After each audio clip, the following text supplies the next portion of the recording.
Bonjour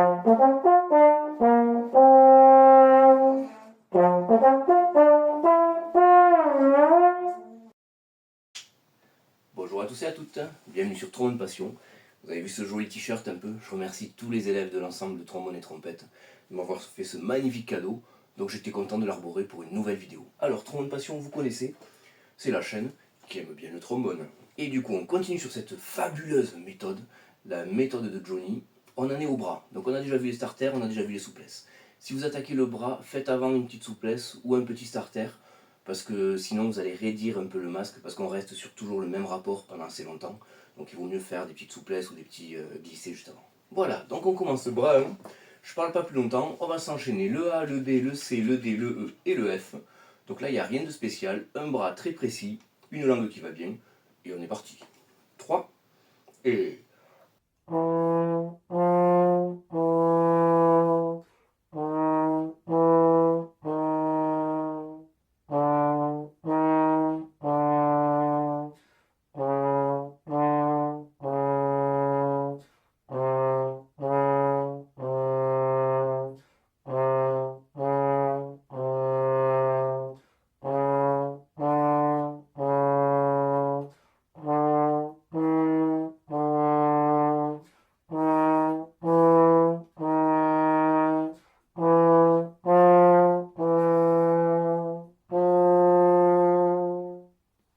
Petit B.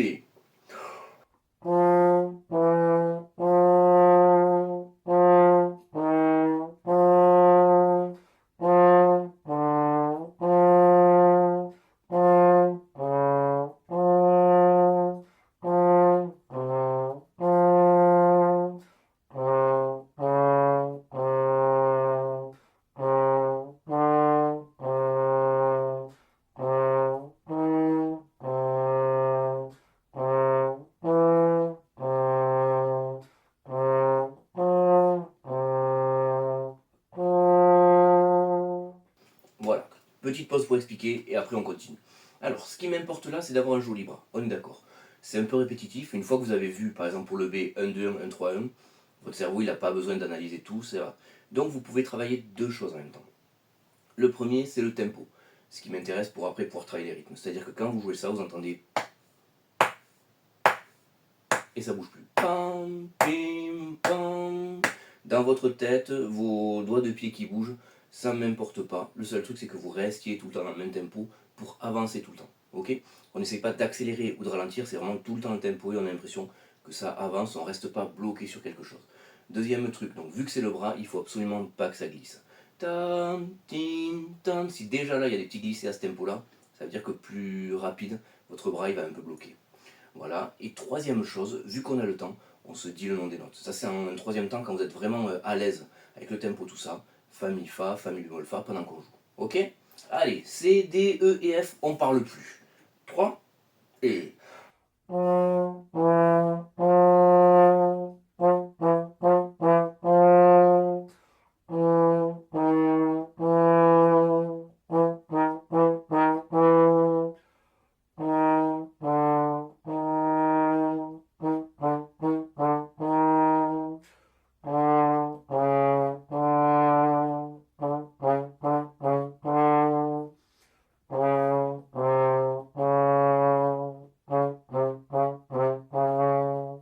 D.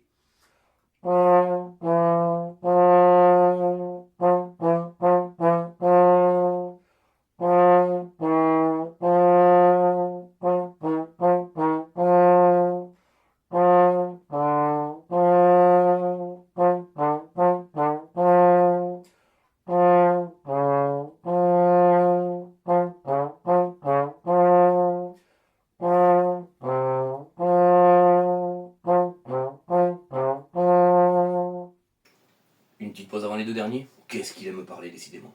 On va rajouter un petit truc. Vous savez dire le nom des notes, vous arrivez à garder le tempo, il n'y a aucun problème, ça glisse pas. Et bien on va essayer de travailler un peu la respiration. C'est-à-dire que quand je joue, quand j'ai besoin de respirer, vu que là c'est assez facile, je pousse avec la lèvre du bas pour permettre à la lèvre du haut de se décoller. Je suis là et je respire comme ça. Vous voyez ce petit mouvement? J'ai l'embouchure et hop, voilà. Pourquoi est-ce qu'on enlève le haut? Parce que très souvent, qu'on a tendance à faire, c'est l'inverse, c'est-à-dire on enlève le bas.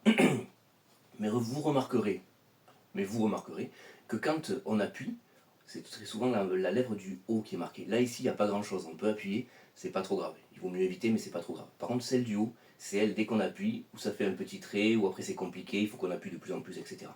Donc si vous arrivez à, hop, décranter, pardon, à chaque fois que vous voulez respirer, ça permet à votre cerveau, comme si on remettait à zéro, tac, et puis j'appuie pas trop la prochaine fois où je le remets, tac, et j'appuie pas trop. Et comme ça vous gardez le contact avec l'appui, enfin la présence d'esprit de savoir est-ce que j'appuie trop, est-ce que j'appuie pas, etc.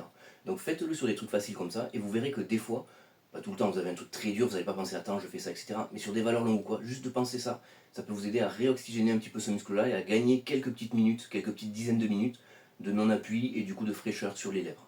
Voilà, c'était la petite astuce. Alors le E, comme hélicoptère. C'est pas vrai.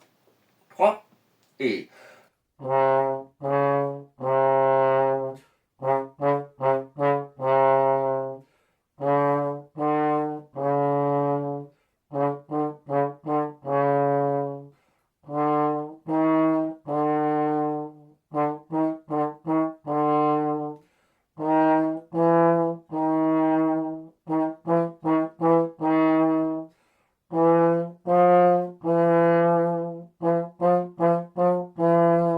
et le F.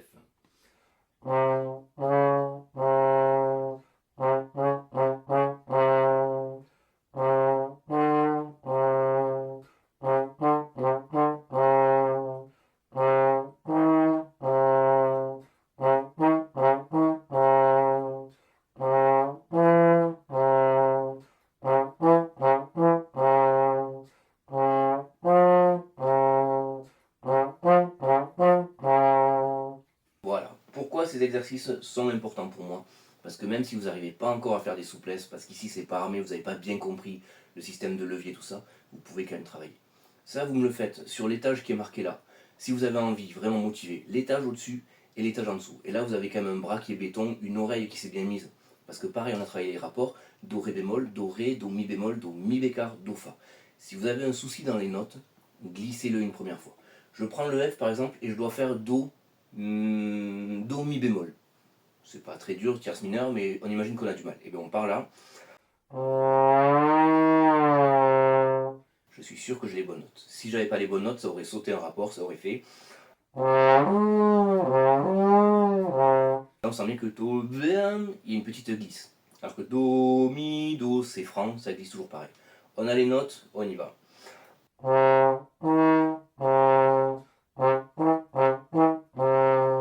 Voilà, et ça vous évitera ce que je dis des fois, de jouer à la place du trombone. C'est-à-dire de chercher des trucs avec les lèvres parce qu'on entend une note qui n'est pas la bonne. Si c'est pas bon, c'est que vous n'êtes pas à la bonne position. Vous jouez franchement, et là, c'est le trombone qui joue tout seul. Ok? Allez, on continue. Ça, c'était le bras numéro 1. Le bras numéro 2, je ne vais pas vous le faire, parce qu'en fait, c'est un peu pareil. C'est pas les mêmes notes, mais en fait, c'est un peu le même système. On regarde les notes tranquillement. Si on veut, on le glisse une fois si on n'est pas sûr, et après, on tape avec la langue et il ne faut pas que ça bouge. Le bras 3, c'est un peu pareil aussi, vitesse de la lumière, on essaie d'accélérer un peu. Il y a le B qui est intéressant, donc je vais vous le faire quand même une fois, parce qu'on dédouble les notes. Et en fait, ce qui est intéressant, on fait 2 croches sur la première position, 2 croches sur la deuxième, etc. Et ensuite, on fait qu'une croche par position. Ça permet d'avoir un bras qui, au tout début, ne bouge que toutes les 2 notes, et d'un coup après, s'enquille toutes les notes.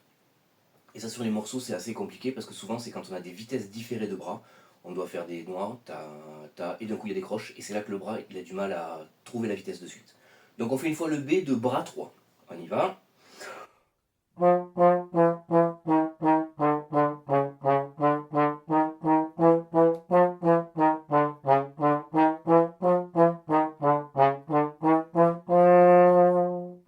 Voilà, et vous avez compris à peu près le truc.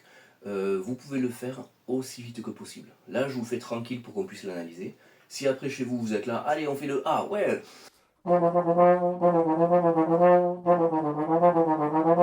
etc. Moi, ça me va très bien. Une fois que votre bras est bien calé, vous pouvez accélérer. Ce sera peut-être votre langue qui sera votre frein. Elle ne sera pas assez rapide.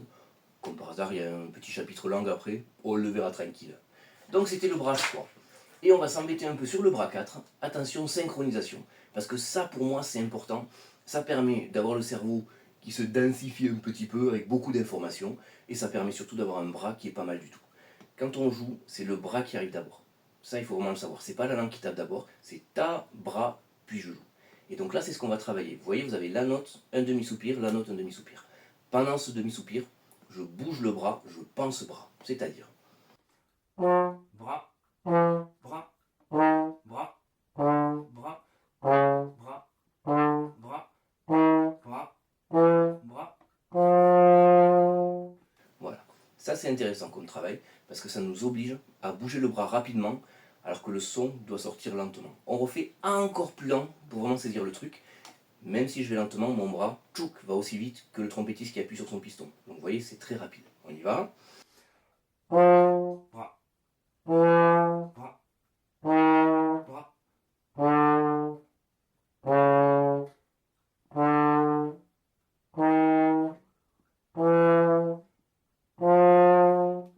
ça marche. On rajoute une petite difficulté qui n'est pas écrite sur la méthode. On va le faire en 3 temps. Fa, bras, je respire. Mi, bras, je respire. Pourquoi je rajoute de la difficulté? Toujours pareil. Si tu peux courir avec 20 kg sur le dos, quand tu enlèves le sac, tu couriras ou tu courras, on verra plus vite. Et donc c'est ça. Mon but là, c'est vraiment de sentir tim, bras, tim, bras, tim, bras, qu'on sache à chaque fois quel mouvement on fait avec quoi, etc. Ok, on tente? Allez, 1, 2, et... Bras, respire. Bras.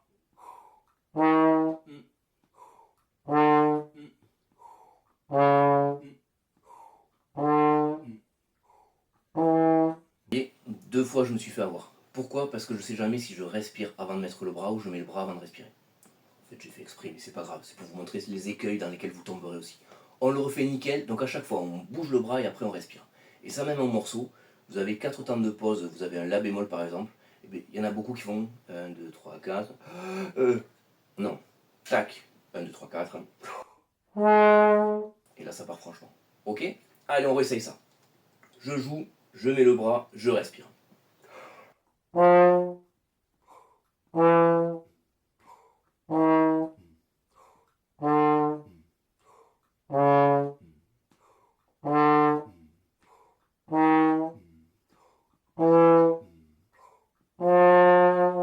Ça marche, on a trop d'air, on va refaire la même chose.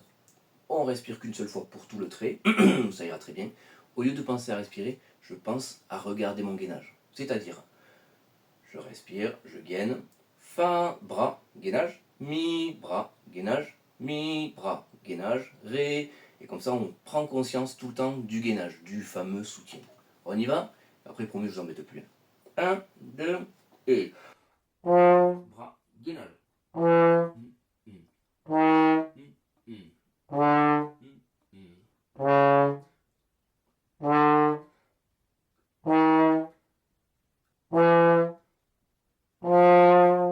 Voilà, et en fait, tous ces petits exercices qui paraissent complètement inutiles, ça permet de mettre une distance entre le trombone et soi. Il y a des notes, etc., ok, mais il faut que je pense aussi à gainer, il faut que je pense à bouger le bras, et du coup, avoir le fa, c'est plus important. Donc le fa, ça devient une facilité. Vous allez en vélo, au tout début, le plus important, c'est d'arriver à pédaler, à freiner. Ensuite, quand vous devez, je vous dis une bêtise, par exemple, faire une course ou quoi en vélo, tu es dans le peloton, tu vas attaquer, tu vas, etc.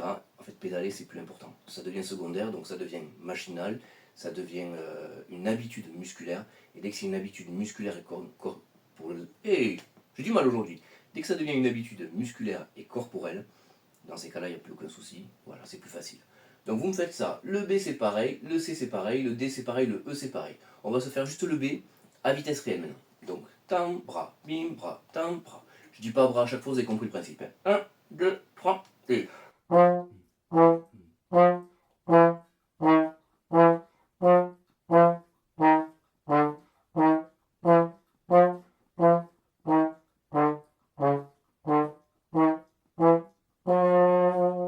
Et voilà, vous avez vu que le bras bouge bien. En plus, du coup, j'ai le temps de regarder où je mets le bras avant de jouer.